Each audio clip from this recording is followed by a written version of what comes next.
Welcome, everyone. Today, you're doing one of the most powerful things you can do for your family, learning how to protect your legacy through a trust.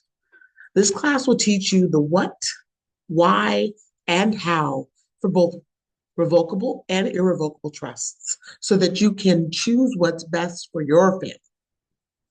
A trust is the one document that can keep your family out of probate court, keep your assets safe, protect your children, and preserve generational wealth. By the end of this training, you'll know what a trust is, why trusts are the number one tool used by wealthy families, the historical reason why most of our communities were never taught this, how to complete your own trust inside the iLiiFE app. So let's begin. Get my voice. A trust is a legal container that holds and protects your assets. Think of it like a safe that you control while you are alive and after you pass away. A trust includes a grantor, that is you, and that is the person who creates the trust. The trustee is the person who manages the trust. In a revocable trust, you are the trustee while you are alive. The number three, the beneficiaries, the people who benefit from your trust. Number four, the assets, anything you put into the trust, your home, car, land, money, business accounts, valuables. So what are the type of trusts? Excuse me. Number one, revocable living trust. You stay in control of everything. You can change it anytime. You can add or remove assets whenever you want. Think of it like a living document, flexible, adjustable, and designed for easy family protection. The benefits of a revocable trust: it avoids probate for all assets within the trust, keeps your estate private, it smooths the transfer of property to children, and allows you to manage your own assets, and allows a backup trustee to step in automatically if you become ill or incapacitated. An irrevocable trust. Once you create it, you cannot change it. Why? Because it's designed for protection. The benefits of an irrevocable trust: it protects assets from lawsuits, it protects assets from creditors, it helps with Medicaid or long-term care planning, and reduces estate taxes for high net worth families. So you use this trust when you want to lock something away for protection and future generations. Now let's talk about the why and the deeper cultural truth behind this. So let me give you some key statistics. Over 60% of Black and Hispanic families or adults have no estate at all. No POA, no will, no nothing. Similar numbers hold for Native Americans and Afro-Caribbean families. Only 2% of communities of color overall have a will, and far fewer have a trust. Families of color are on track to lose $63 trillion in generational wealth by 2047. Probate takes on average between 9 to 18 months, and even longer for blended families. And then probate typically eats up 3 to 10% of the estate's value in fees.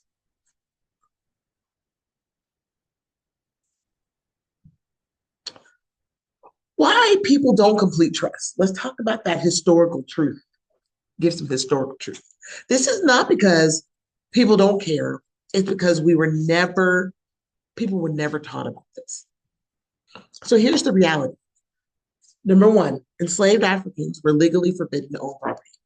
Property was not something our ancestors were allowed to pass down, so these habits were never built. Number two, after emancipation, early Black landowners were targeted through violence, intimidation, heirs property laws, and a lack of legal access. Families lost over 90% of the land they once owned. Much of this happened because they didn't have a trust. Native American families also experienced the same loss. Land fractionation destroyed ownership because families had no structure. Women were historically not allowed to control property. Excuse me.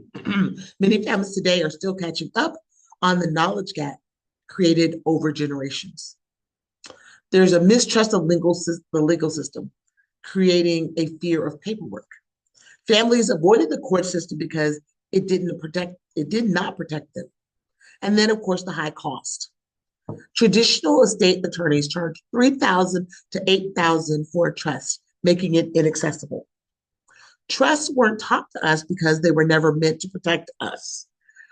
But today, the knowledge is available, and with iLiiFE, so is the access. So, what does a trust do for your family? Number one, it avoids probate completely. A trust is the only document that fully avoids probate. And that means your family does not have to go to court to access your home, money, account, or business. There are no delays, there's no fighting, there's no judges, and there are no fees. Number two, it provides instant access to assets. If you become sick or pass away, the backup trustee steps in immediately. No waiting and no court permission. It protects children. In a trust, you can create rules, delay inheritance, protect money from irresponsible adults. You can protect money from ex-partners, protect money from bad influences. It keeps your estate private. A will becomes public. A trust stays private. No one will ever see your assets, your beneficiaries, or your plans except the people that you choose. It protects home and real estate. The number one things families lose is property. Putting your home inside a trust stops that loss. And it protects business ownership. If you own a business, a trust allows smooth transfer to children or partners without interruption. It also clarifies family decisions. A trust eliminates arguments, confusion, the he said, she said, and fights over property and sibling battles in court. Now, let's walk through the process step by step so that you can see exactly how to complete your trust in iLiiFE, right? This is the how. Now, you've been in my background, you've seen the actual website. Most of you all came to the website just for the training to join the classes, but it gives all of the information about iLiiFE, how to join, and how to access this information. Also, until December 31st, it's 50% off on all the services. It goes up January 1st, 2026. So let's share the window so that you can see exactly how it works. When you log in and create your access to iLiiFE, it brings you here to the dashboard. Dashboard allows you to see the documents that you either have or have not created and gives you access. There are occasions where you only have one access, where you can purchase one document that you need.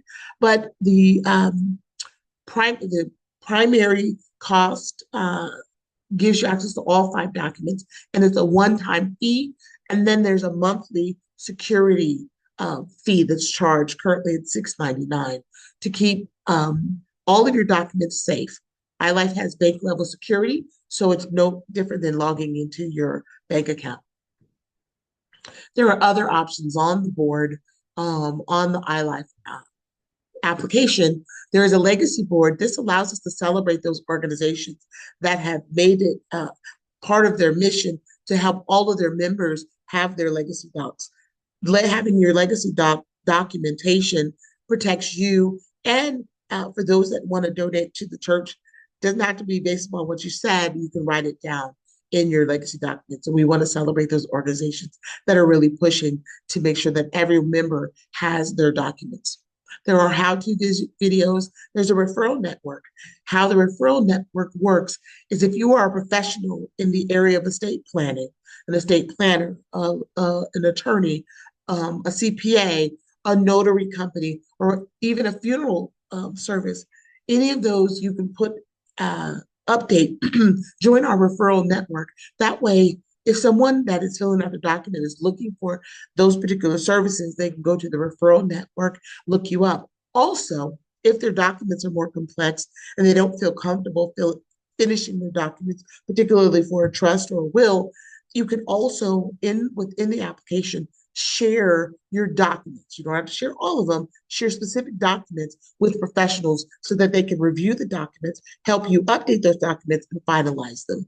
So that's how the referral network is set up in iLiiFE. The My Documents is just a file folder that holds all of your files.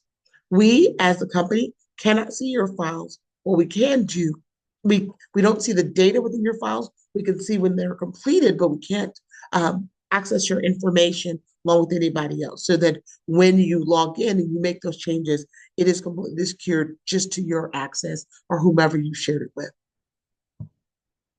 All right, so let's go in and we're going to start with a revocable living trust. Remember, this is one that you can change, whereas an irrevocable living trust is one that you cannot change. Once you set it and it's notarized and executed, that's how that irrevocable living trust stays. So if there's something, a piece of property, you just don't want to ever change, you want to lock it up into a trust, that's fine. And it protects your family, guys. Do whatever because a trust can own a business because it operates like an entity.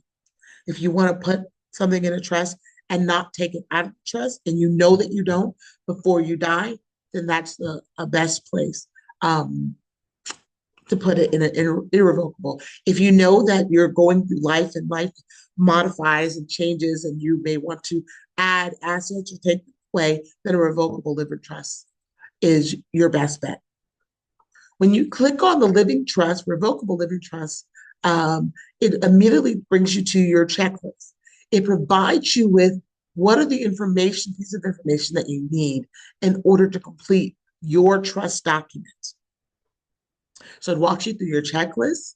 It also gives you a definition of what are those things, what are those areas that you have to put into your trust, and what do they mean? For example, in your asset funding strategy, real estate, you know that you're going to have to do deed changes, change that deed to list your trust on the real estate. Bank and investment accounts, right? You'll have to retitle them or go to the bank and get that updated. Retirement accounts.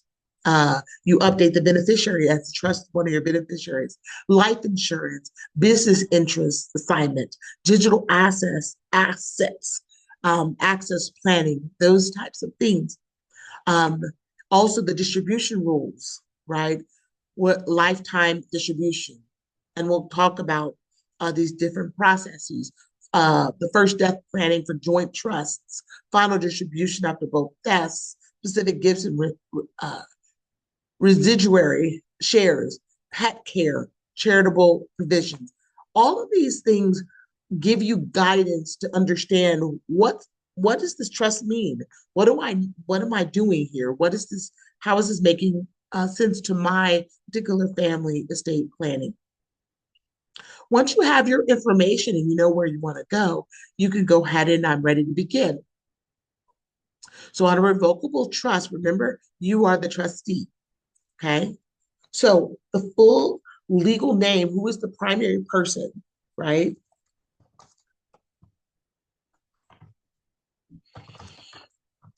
So Janet Smith, address.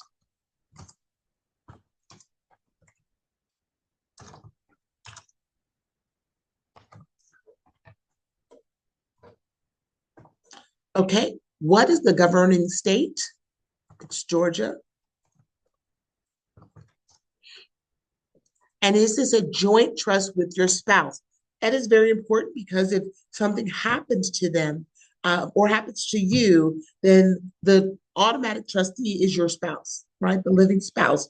If it's just you and you want a trust for yourself, and it's not a family trust, it's your individual trust, then you can say no. If it is your family trust, then say yes, it is a joint trust with your spouse.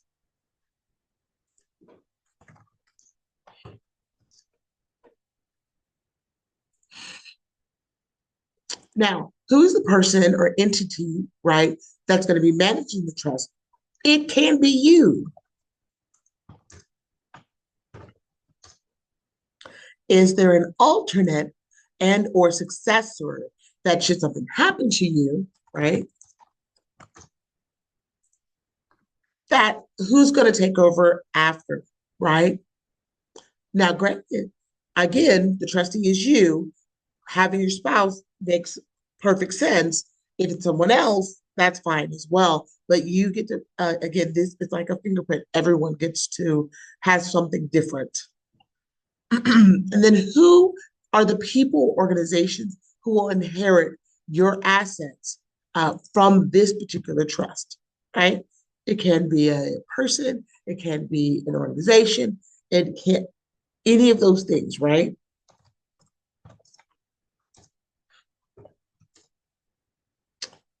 Should something happen, everything goes to Cindy. They're done.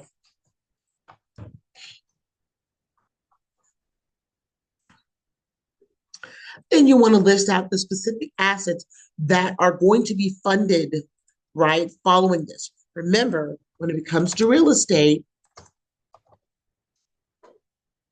you will need to list out, you're going to have to change the deed to this real estate, right?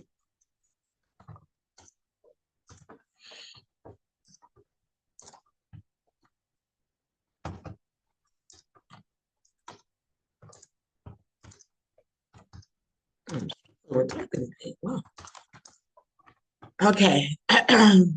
You can list out as many assets as you have the anticipation of funding of this particular trust. Remember, trust is, you do have to get it executed, which is notarized, but you also have to get it funded. A trust is not a trust without it being funded. And we'll talk about that in just a minute. So, what is the distribution, right? For Cindy Lou Smith, I wanted Stackman because I want this to make sure that when she gets to a certain age, that she hasn't blown it all, right? I had to look at her maturity and how well, she's matured now. She was born 1996, so she's almost 30. So let's say um, it is at 30, she gets 50%, right?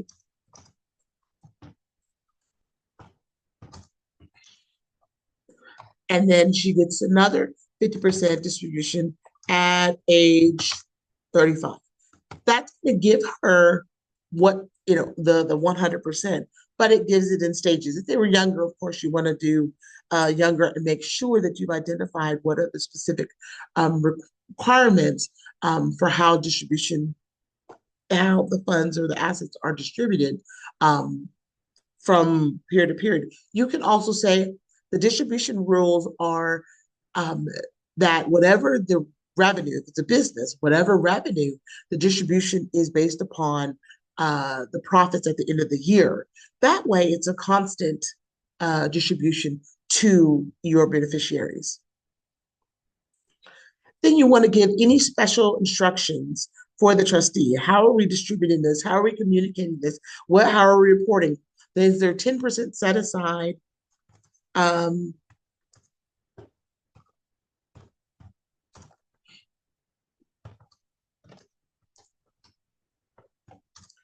Remember, it's like an entity. Your trust is going to have to file a tax return. It's going to have to report taxes. You want to make sure that that does not fall upon your beneficiaries, that you've set aside those funds in order to make sure that the taxes are taken care of. Now, you've identified with your trust, you've identified um, the information and the addresses and all of those specific information. Now, this is just an example. There are plenty of ways to do a trust, but this is an example that says you're going step by step um, and making sure that you're getting the information that you want about you. Remember, following the generation of this legal document in iLiiFE, you will then also have to fund the trust. What does that mean? Transferring of title, transferring into the trust name, transferring of assets, making sure that the trust is the beneficiary, all of the things that you wanted, that you identified in your trust, they need to be funded following the execution of this document. You also will want, because iLiiFE has a document repository, to upload those documents. So upload a copy of the deed so it's right there with the trust. Upload a copy of the beneficiary statement from the bank. Upload a copy of the title that comes from your vehicle. Upload a copy of all of the pieces that are funding this particular trust. Now, there was a question that was asked that it was going to cost thousands. Doesn't it cost thousands of dollars in order to create a trust? In here, you can create a trust, and then the funding of it is really just the cost to do the transfer. Let's say the cost to go to your county and do a quick claim deed from your name to the trust name is a $35 processing fee. That is the cost to transfer it, right? If you're going to transfer the title, it is the fees that any county would charge for transferring from one person to the other. If you were selling it to one person to another, that particular cost, in some cases, it's free and you only have to do something online or get something notarized. That is the cost. Now, granted, if you have a third party that puts together these documents for you, of course, it's going to cost you more because they should charge you for their time. That makes perfect sense. That they are charging you for the time it takes to get these documents transferred and follow through with that. That makes sense. But when you're doing it yourself, if you have the step-by-step guide, then it will produce the document for you. It will allow you to get it notarized and then go the next step. Get your trust funded. As long as that happens, your trust is executed and it is viable and it's legal. That's the biggest challenge is that people will put together their trust, but they won't put together and finalize it by getting it funded. That's really the two-step. It's a two-step when you have a trust. One, fill out your documents, get them executed. Two, that has to happen is get it funded. And the way in which you get funded is that you transfer documents into the trust. And that's it. Again, remember, a revocable trust is a living document so that you can go in and edit. It can change, right? And then you can upload any of the documents that are notarized and the supporting documents into your document repository. Now, the other option for a trust is to do your irrevocable trust, right? Irrevocable trust is the 10-step in iLiiFE. And remember, it offers asset protection and potential tax benefits. Here's all of the information that you need. Excuse me. When you are ready, you can fill in all of the trust, right? So let's say this is the Smith Family Trust.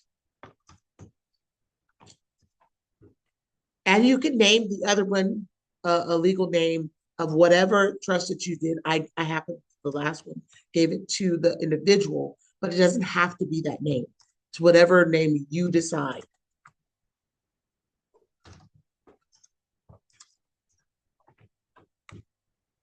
The governing state. Yes, this is the joint trust. Now remember, when I put this information in, it's not going to change. The initial trustee, and this is the person or entity. It could be a lawyer. It could be a CPA. It could be another entity, a business, if that's what they do. It does not have to be you as the trustee.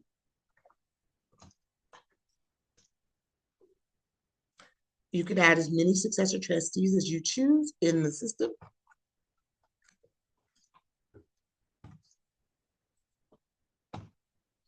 In this case, I'm going to put both her husband and her brother.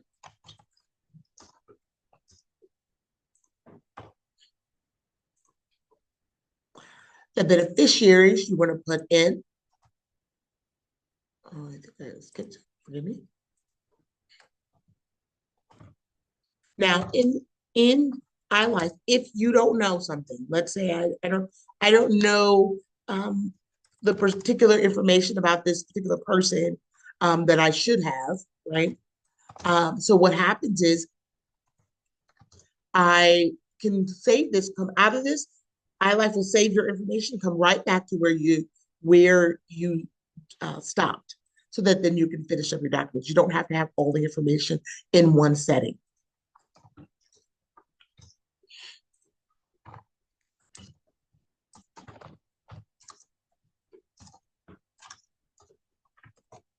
Okay, and in this case, I'm going to put this asset as our primary address, right? The distribution rules is I'm going to give that to her outright, right? Um, and we're going to allow her to rent. Um,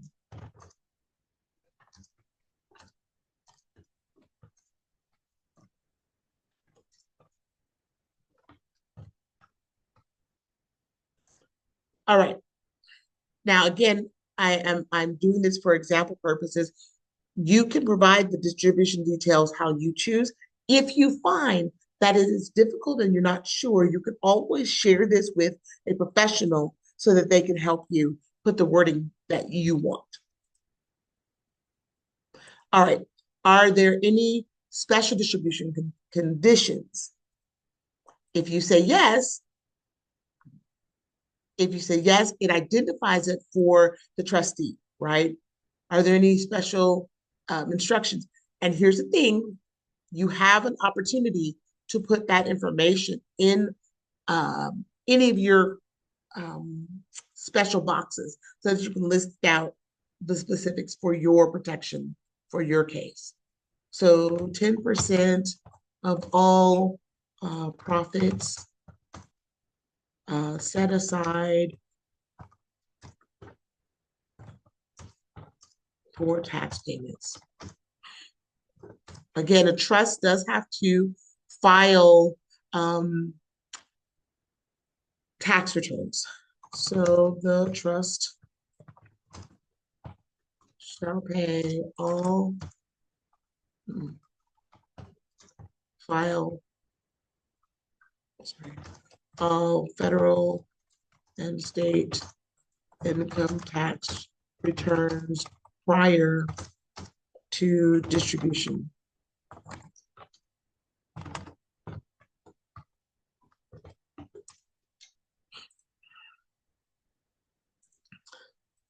So who will do the guardianship should something unexpected happen before your children turn 18? So they must the children stay with their father, otherwise, and this one you want to put better text than I am. I'm just doing this for example purposes. Otherwise, I want the children taken care of by Aunt Willow. Okay.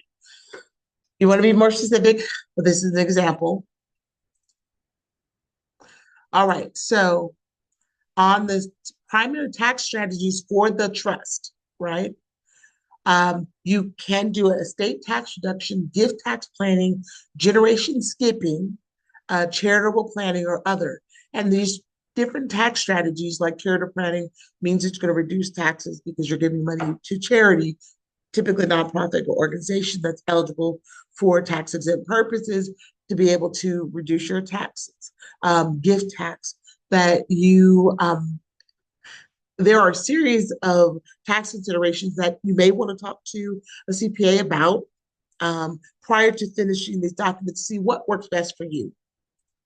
This one, we're going to do an estate tax reduction. Uh, the grantor trust election. You can consult an advisor if you want to, like you're going to take your documents to accountant to get them to file so that you can talk about um, that the grantor trust election. In my case, I'm going to say yes. And then are there any other special reporting requirements and or instructions when filing? Is there a specific um, um, entity that has your information already or service provider that already has your information that you've already discussed it with in the event of tax filing? What other considerations are made? You would put those in the reporting instructions. Once you filled out your trust documentation, again, this is the irrevocable trust. Once you fill this information out, you can review it. If there are any changes, you can make those changes right here in the review. You can click on the edit, and then you can come in and update your special provisions, make any notes that you may need to have about your special provisions. And then you can also go right back to your review once you make those edits. Once the edits are completed, again, just like the revocable trust, you can then generate your legal document. Again, a trust is not executed until it is funded. There are two steps. One, you have to complete your documents, put in the appropriate information of how you want your trust handled and managed and executed. Once it's done and notarized, that is step one. Step two is you have to fund it. You've already listed those assets that you want to be a part of this trust. Again, they have to be listed in order for you to fund it into this. You can't fund random ones.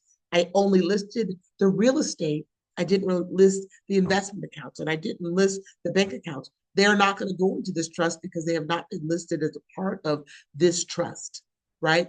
This one is the one that cannot be changed. You've decided, I want this protected to forever. I want this protected to forever. I want that protected to forever. That is what it's going to be locked in at, and that's not going to change. If you want, as your business as a part of this particular trust, doesn't mean the business can't be sold. It just means that while the business is active and alive, that how do you want the profits distributed? Because the trust is distributing them. You're not as a CEO of the business. The trust is because the trust owns it, right? So how do you want that dispersed? If you have rental property or your properties are rental, how do you want that dispersed? Be specific in your language on what do you want for your particular trust forever. This is a trust that has what we call going concern. It's going to endure past your transition from life. What do you want in this document? Make sure that you have stopped and thought about what do I want? How do I want it set? How do I want it dispersed? How do I want it managed? Those are the things that you think about for a trust. You want to go ahead and execute it because you want to protect your documents for probate, but you also want to stop and think about it. Which one, which kind of trust, and how you want it executed. Once you've done, filled in your steps, your 10 steps, iLiiFE will then produce a full trust document that then has your information in it and you can go and get notarized. It doesn't have to be complex, but it has to be legible. It has to be understood, articulate your wishes. Irrevocable trust, again, is the one that's not going to change. Once it's notarized, the next step for a trust to be fully actionable is that it has to be funded. If you have a trust document and it's been notarized, but you don't have it and it hasn't been funded, it's not a valid trust. Trust must be funded. All right.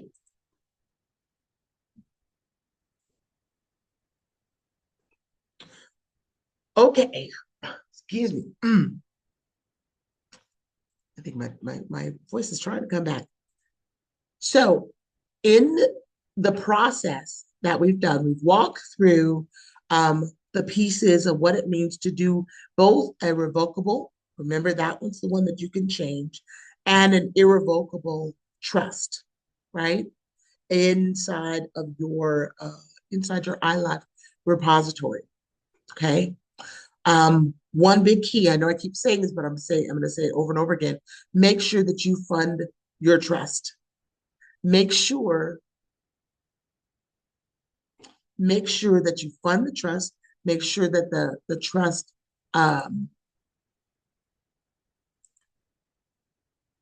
okay, there we go. I'm going to change the share screen back to the app. We've gone through the process. Make sure that you fund your trust, right? It is the most important step and is the one most often missed. Remember, you have to have the documents that list those accounts that you want as a part of your trust, but funding the trust means moving the assets into it.